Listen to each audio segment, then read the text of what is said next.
Assalamualaikum warahmatullahi wabarakatuh. Hamdan wa syukran lillah, wassalatu wassalamu ala rasulillah, la hawla wa la quwata illa billah. Kaum muslimin yang berbahagia, bulan puasa Ramadan memiliki pendidikan yang mendalam dalam memproses hamba-hamba Allah menjadi hamba yang bertakwa. Kriteria hamba yang bertakwa dikelompokkan sesuai dengan kadar kualitas keimanan dan keyakinan setiap hamba. Ada 3 klasifikasi para pengamal mereka yang berpuasa Ramadan menjadi 3 golongan. Golongan yang pertama disebut dengan hamba-hamba Allah yang berpuasa dalam fase puasa jasmaniah.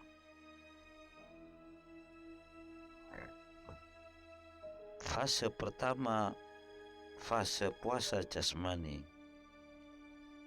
berdasarkan sabda Rasulullah Muhammad sallallahu alaihi wasallam, kam min syamin, kam min sha'imin laisa lahul jaza' min syamihi ilal ju' wal atas. Banyak di antara orang-orang yang berpuasa namun mereka hanya memperoleh lapar dan dahaga. Kriteria fase pertama memberikan bukti bahwa ada golongan hamba-hamba Allah yang berpuasanya hanya dalam rangka memenuhi kewajiban perintah puasa. Fase pertama dengan fase jasmani termasuk di dalamnya bahwa mereka berpuasa hanya sekedar untuk menggugurkan kewajiban berpuasa dari larangan-larangan, yakni larangan memakan makanan, meminum minuman, berkumpul jima bersama istri mulai terbitnya fajar sampai terbenamnya matahari. Golongan mereka yang berpuasa dalam fase jasmani tidak pernah sekali lagi mementingkan bagaimana mereka harus menjaga diri dalam proses untuk menahan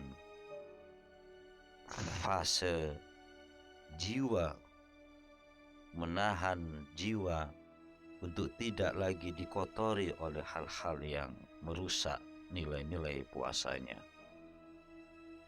Fase jasmani bisa juga diartikan sebagai proses bagaimana setiap hamba yang terbiasa mengaktifasikan makan, minum, dan aktivitas itu bersifat keseharian dalam proses hidup manusia dalam ukuran waktu 11 bulan selain Ramadan. Mereka terbiasa untuk memberikan kemanjaan pada nafsu makan dan minum. Fase jasmani bisa diartikan sebagai proses untuk melakukan adaptasi bagaimana perut, konsumsi makanan dan minuman itu ditata, diatur secara tertib sesuai dengan ketentuan bagaimana kemudian oleh Rasulullah Muhammad SAW dikelola untuk dalam proses pengaturan waktu kurang lebih 11-12 jam. Namun puasa jasmani ini sesungguhnya memiliki nilai-nilai bagaimana kita harus melakukan proses pemeliharaan dan penjagaan terhadap pola makan, pola tidur, dan pola hidup yang sesungguhnya. Meskipun terindikasi bahwa fase jasmani mungkin terbiasa untuk melakukan hal-hal yang buruk, yang kotor secara kejiwaan, seperti terbiasa untuk menggunjing orang lain, untuk mengejek dan menghina orang lain, untuk mudahnya memberikan hinaan caci maki pada orang lain, baik secara verbal ataupun secara non-verbal. Kaum muslimin yang berbahagia, Rasulullah Muhammad SAW ternyata tidak cukup mendidik kita dengan melaksanakan kewajiban puasa Ramadan hanya disuruh untuk memenuhi fase jasmani. Tetapi fase kedua, Rasul memberikan pendidikan yang istimewa bahwa puasa Ramadan harus memiliki nilai peningkatan pada fase nafsani. Ada orang berpuasa tidak sekedar untuk nahan lapar dan dahaga, tapi ada orang berpuasa justru dia melakukan proses bagaimana dia mampu untuk menahan diri secara kejiwaan, secara nafsani, bagaimana dia tidak serta-merta terbiasa dan membiasakan diri melakukan kemanjaan pada proses-proses kejiwaan yang buruk. Rasulullah Muhammad SAW bersabda, "Man lam yabda' qawla zur wal amala bih falaysa lillah fi ayyada'a tu'amahu wa syarabahu." Barang siapa yang tidak mampu meninggalkan ucapan dan terbiasa berkata kotor dan membiasakan diri dengan beramal pada orang lain dengan kata-kata kotor, maka Allah Subhanahu wa Ta'ala tidak membutuhkan bagaimanapun kemampuan dia bisa menahan lapar dan dahaga, bagaimanapun kemampuan dia untuk tidak makan dan tidak minum. Hadirin yang berbahagia, kaum muslimin yang berbahagia, hadis ini memberikan pendidikan bahwa kita disuruh oleh Rasulullah Muhammad SAW tidak sekedar untuk memenuhi puasa jasmani, tetapi kita disuruh bagaimana puasa jasmani itu membentuk, melatih dan menjadikan kita menjadi hamba-hamba yang mampu menahan diri secara nafsani, kejiwaan. Maka kriteria orang-orang yang masuk pada puasa nafsani, mereka mampu berusaha jangan sampai kemudian puasanya dikotori oleh perbuatan-perbuatan yang harus menghilangkan nilai-nilai puasa Ramadan. Manusia memang terdiri dari organ-organ jasmani, tetapi organ-organ jasmani itu memiliki nilai-nilai yang harus dipertanggungjawabkan. Bagaimana dia jangan sampai kemudian merugikan dan melarang orang lain. Puasa nafsani harus mampu memfungsikan organ-organ jasmania secara nilai-nilai yang lebih hakiki. Mata tidak sekedar untuk dipakai untuk berfungsi memandang dan melihat, tapi mata dipakai untuk berisi, melihat, menilai sesuatu dengan pandangan-pandangan yang penuh dengan baik sangka pada objek apapun. Telinga tidak sekedar mendengar, tidak sekedar untuk membiasakan untuk terdengar dengan sesuatu suara dan sebagainya, tapi telinga dipakai bagaimana kita untuk menerima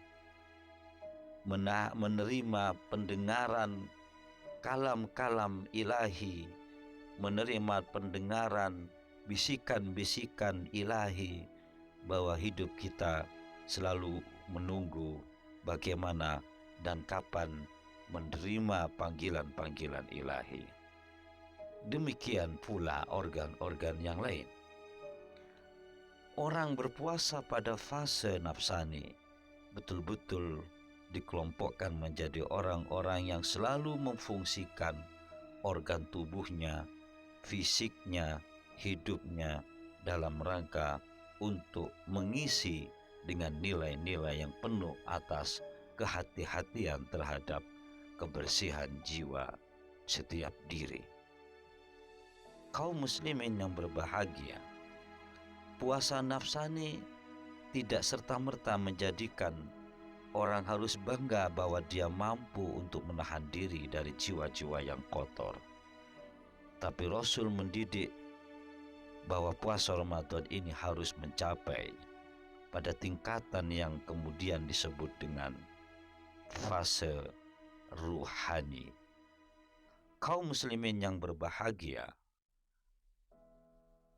puasa ruhani tidak hanya menahan lapar dahaga, tidak hanya mampu dan puas untuk mengendalikan jiwa, tetapi puasa ruhani justru memfungsikan keseluruhan organ, jiwa, dan integritas eksistensi dirinya sebagai hamba untuk betul-betul menahan diri dari sesuatu yang dia anggap memiliki nilai lebih dari yang dengan nilai lebih dari kecintaan dari Allah Subhanahu wa taala.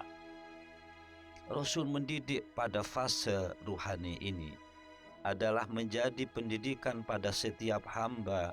Jangan sampai kemudian dia bangga bisa bertahan diri untuk tidak makan dan minum. Dia bangga untuk menahan diri tidak berbuat kotor dan tidak melukai orang lain. Tetapi fase ruhani ini Rasul mendidik pada kita bahwa kita harus menjadi hamba-hamba yang utuh, hamba-hamba yang kafah, dan hamba-hamba yang utuh integral. Itulah yang disebut dengan hamba Rabbani. Hamba Rabbani itu tidak hanya hidup dengan jasad dan fisiknya. Hamba Rabbani tidak hanya hidup dengan jiwa bersihnya, tapi hamba Rabbani adalah hamba yang hidup hanya bersama Sang Kholik yang menjadikan dia hidup secara hakiki.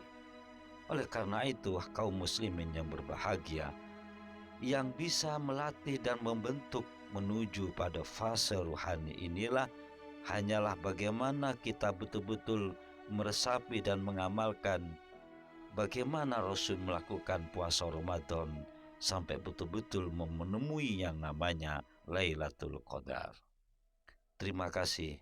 Semoga semua kita menjadi hamba-hamba Allah yang diberi kemampuan dan diberi kekuatan iman untuk selalu mawas diri, selalu sadar diri, dan selalu untuk meningkat diri. Assalamualaikum warahmatullahi wabarakatuh.